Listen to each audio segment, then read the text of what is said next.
गोरखपुर से एक बेहद गंभीर और संवेदनशील मामला सामने आया है, जहां एक दलित महिला ने पुलिसकर्मियों पर ही अत्याचार के गंभीर आरोप लगाए हैं। प्रार्थनी, जो जंगल जैनुल आबिदीन उर्फ जैनपुर टोला असनहिया थाना गुलहरिया क्षेत्र की निवासी है, ने गोरखपुर जर्नलिस्ट प्रेस क्लब पर प्रेस वार्ता के दौरान अपनी आपबीती सुनाई। उनका कहना है कि वह अनुसूचित जाति से संबंध रखती है और गांव के ही कुछ लोग शत्रुघ्न, विनोद और अनिल से उनका पुराना जमीनी विवाद चल रहा है।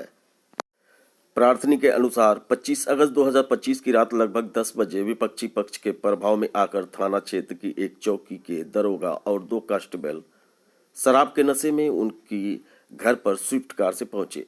आरोप है कि पुलिस कर्मियों ने आते ही जाति सूचक शब्दों का प्रयोग करते हुए गालियां दी और जान से मारने तथा फर्जी मुकदमे दर्ज कराने की धमकी दी। जब प्रार्थनी और उसकी बहन ने विरोध किया तो आरोप है कि पुलिसकर्मियों ने दोनों बहनों के साथ बुरी तरह मारपीट की। इस मारपीट में उनके पैर और हाथ में गंभीर चोट आई, यहां तक कि फ्रैक्चर होने की बात भी कही जा रही है। शोर सुनकर बीच बचाव करने आए उनके माता पिता और भाभी को भी नहीं बख्शा गया। उनके साथ ही कथित रूप से मारपीट की गई। प्रार्थनी का यह भी आरोप है कि उसके बाद पुलिस एक बहन को जबरन गाड़ी में बैठाकर चौकी ले गई, जहां करीब 5 घंटे तक मानसिक और शारीरिक प्रताड़ना की गई।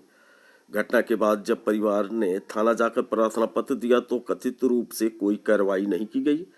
न्याय न मिलने पर पीड़ित परिवार ने अदालत की शरण ली, जहां न्यायालय के आदेश पर मामला दर्ज हुआ।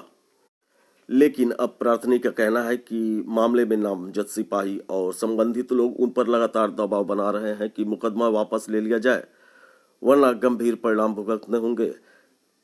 पर यह मामला कानून व्यवस्था, मानवाधिकार और दलित उत्पीड़न से जुड़ा बेहद संवेदनशील मुद्दा बन चुका है।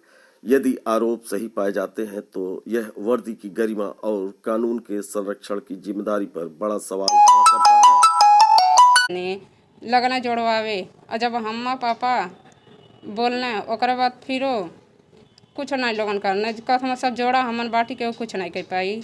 ओकर बाद जब हमार बहन अम्मा बोलत रहने सब तो ओकर बाद का कहने हमारे बहन के हमारे अम्मा के गुलरिया थाना लेके चल गई ना। दिन में भैया गई ना वहाँ दुकान जमानत करा के लिया ना। ओकर बाद हमारे घर वालन के ऊपर चालान कर दिले रहने। ओकर बाद वो दिन में रात के 10 बजे हाथों में बेतक डंडा ले लेना। अंजलि तिवारी दरोगा, हिमांशु सिंह, प्रदीप यादव, ये तीनों जनी गरियावत रहना और शराब पियले रहना। सब शराब के नशा में गरियावता आवत हम दौड़ते एकदम घरवा में हमन के ओकर बैठल नहीं अंदर लग अम्मा पापा गाड़ी देना हमारे घरे इतना सियान बेटी बाटी ने ऐसा गाड़ी नहीं दिहल जा साहेब। ओकर बाद लगना तुरंत गिरा के घींच मारे अम्मा पापा के भाभी के। हमन बीच बचाव करे लगनी झोटो पकड़ के पटक देना हिमांशु।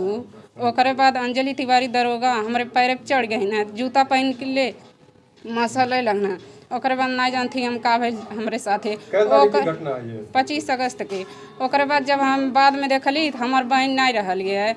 अगल बगल से पूछली तो सब कहते कि तोरे बहन के पुलिस वाले आए लेने जाने मरने तो उनके उकल उठा के चरपैया गाड़ी से ले गए ने। फिर क्या हुआ? शिकायत कहीं की इसकी? किए से शिकायत कहीं पर सुनवाई नहीं हुआ। थाना प्रभारी से मुलाकात की इसको लेके? हाँ, वो भी कहीं कुछ नहीं की हुआ। मुकदमा कहीं दर्ज हुआ?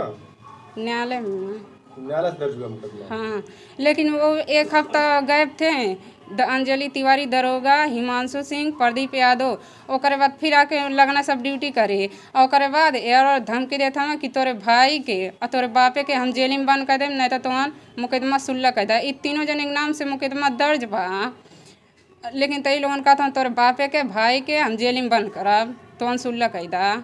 क्या चाहती हो? और ड्यूटी आके वो लोगन करते हैं। हम लोग यही चाहते हैं हमेशा खातिर रिटायर हो जाए, सस्पेंड वर्दी उतर जाए लोगन के। कहीं कुछ सुनवाई नहीं हुआ। बहुत हमारे घर वाले इधर उधर दौड़े लेकिन कहीं सुनवाई नहीं हुआ। न्यायालय में हम लोग गए हैं। विपक्षी कौन है? अनिल, शत्रुघ्न, विनोद है, बुधिराम के पुत्र हैं तीनों। निर्माण करवा लिए हैं? हाँ, पुलिस वाले जबरदस्ती जोड़वा दे हम सब। वो दिन में रात के अब बिना महिला के ये पुलिस वाले हमारे घर में लाना है। महिला नहीं थी, ये तीनों थे, हिमांशु सिंह, प्रदीप यादव, सिपाही दोनों और दरोगा अंजलि तिवारी बिना महिला घर में आए लाना है।